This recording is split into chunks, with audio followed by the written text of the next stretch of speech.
Good morning, I'm Doug Yates with the Real Estate News Channel. And I'm Mark Cunningham, Doug Yates' identical twin brother. And you know, there are a lot of distressed homes sitting out there on the market right now. Duh! There happens to be 7 million of them, and they're either in foreclosure, in delinquency, or foreclosed on. 7 million. That's a lot of homes. You know, dude, I can't believe you just went no duh on me, but I got more important things to take care of right now. Fitch Ratings came out and said that if we're going to move all these properties out, it's going to take at least 40 months to do so. That is a long, long time. Oh, that is. But there's better news. Okay, let's hear it. We have record that 1.4 million loan modifications have successfully closed. And these are permanent loan mods.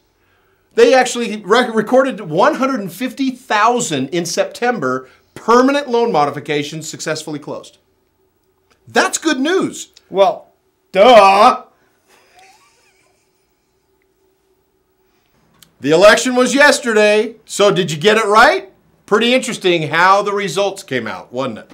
Well, you know what? We went out there to talk to those that just voted because we wanted to find out exactly how the economy and the real estate market played into who they voted for. So check this out. What aspects of the economy most affected your voting decisions today? Well, I think the fact that our economy is in such a horrible position and small businesses are just being taxed and they keep finding all these new taxes that they've hidden in bills.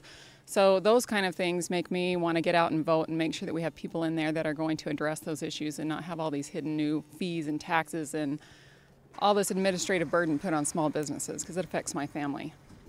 Well, first of all, right now I'm working at the school district and knowing that they cut a lot of our funding. I think the unemployment situation. The stupid people that got us in the trouble in the first place. I think it's time for a change for our state and city. Okay. The mismanagement of our government funds. How has the current housing market swayed your vote? Well, the housing market reflects the whole economy, and it's horrible here in Las Vegas. It's affecting our family. It's affecting my neighborhood. Half the houses have signs on them or notices on the doors, that kind of stuff. So again, we want people in there that are going to reduce the size of government and not allow them to continue to make loans that shouldn't be made and end up putting us in this horrible position. We don't have any housing economy right now. I mean, it's such a flop that being a real estate agent, I had to go out and find something else to do. It has not. Not at all. I sold real estate for 13 years. I've been financial service for 8, so not too much. It's the way it goes. Well, I would like the housing prices to go up, so I'm going to vote for those that I believe can help the economy have success. Given the current crisis, if you were to find yourself underwater, what would you do? If I would find myself underwater, well, I think there are a lot of factors. It depends on what my family's income is looking like. If it's changed drastically and I can't afford my house anymore, then I'd probably short sell it. I'd swim. I would try to do a loan modification. There's a difference between underwater and unable to pay. If I was underwater but unable to pay, but able to pay and willing to stay, I'd just keep paying the mortgage because eventually housing does what housing does. If I was unable to pay, I would do everything I could to get a modification. Stay in it. I would see what our possibilities were, and I believe honesty is the best policy, and I'd have an open communication with the lender. The problem I see being is that those that are not paying their house payments are being able to get relief in some way, but those of us that aren't offered much of anything. Well, you know, Doug, based off of what these people said and then the overwhelming change that happened last night in the elections, you know, people are just sick of this economy and they're ready for it to change and they're looking for those that can make it happen for them. And that was the common denominator, is just the utter frustration of everybody, regardless of what side of the fence they were on. Let's hope they get the change they want. Let's hope. There's an old adage that says you can catch more flies with honey than you can with vinegar. And when you process a short sale, you're going to find that that same adage applies to that scenario.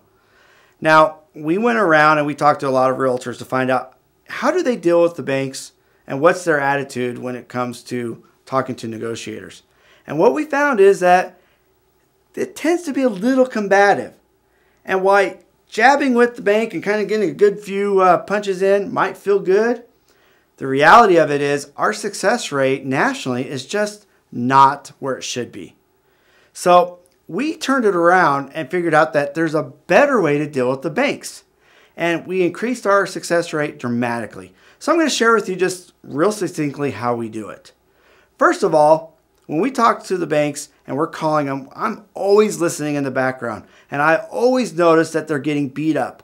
All the people around the cubicles where I'm calling are just constantly on the run because those realtors and homeowners are constantly just jumping on them.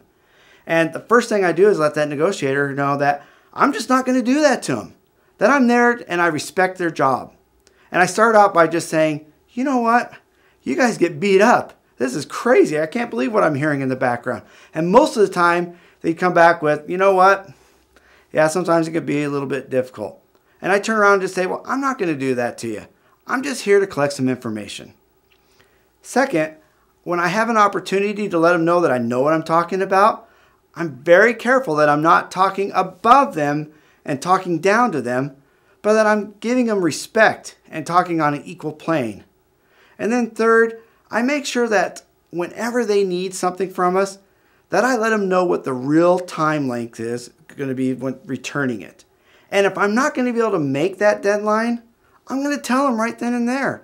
I'm not going to give them any reason to mistrust me during this short sale process.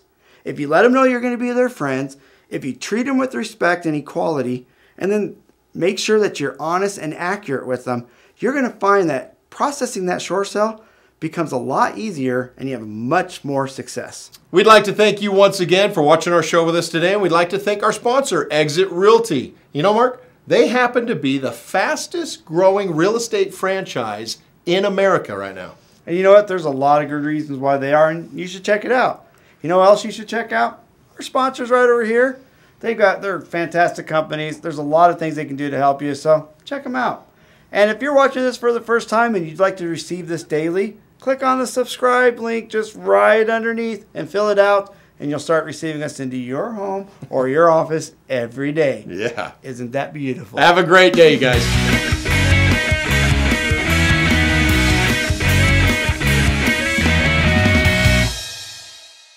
Hi, I'm attorney Frank McGillicuddy. Are you deceased? Are you an illegal alien and denied the right to vote? Call me at 555-5555. I fight for you. Nobody's out of my reach.